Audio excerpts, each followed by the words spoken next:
السلام علیکم ورحمۃ اللہ وبرکاتہ۔ دوستو، آج آپ کے لیے ایک بہترین سبق آموز واقعہ لے کر آئے ہیں اور یہ امید کرتے ہیں کہ انشاءاللہ آپ پسند فرمائیں گے۔ دوستو، کسے شروع کریں گے؟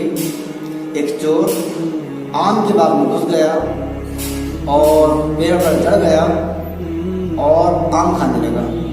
اتفاق ایسا ہوا کہ باغبان بھی آ گیا اور باغبان نے اس چور کو دیکھ کر کہا کہ وہ بے شرم، یہ تو کیا کرتا ہے؟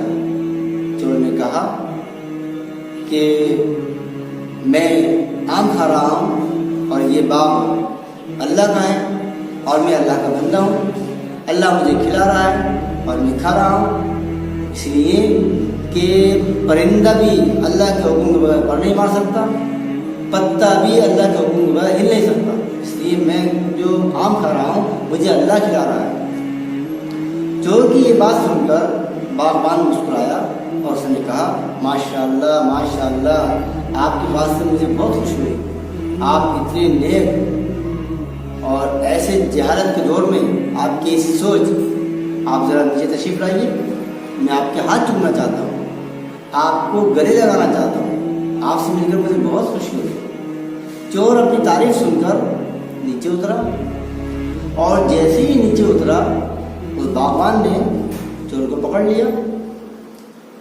اور رسی سے پیڑ کے ساتھ باندھ دیا اور باندھنے کے بعد اچھی طرح مرمت کرنا شروع کر دی، مارنا شروع کر دی اور مارنے کے بعد جب ڈنڈا لے کر آیا چور نے کہا کہ وہ بے رحم، اب رحم کر، میرا اتنا بڑا تو ظلم نہیں تھا۔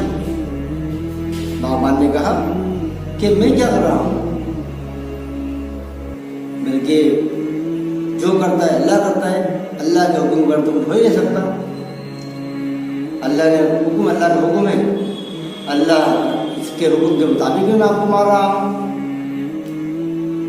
چور شرمندہ ہوا اور چور نے کہا کہ مجھے معاف کر دو، مسئلہ میری سمجھ میں آ چکا ہے کہ کچھ اختیار بندے کے ہاتھ میں بھی ہوتے ہیں۔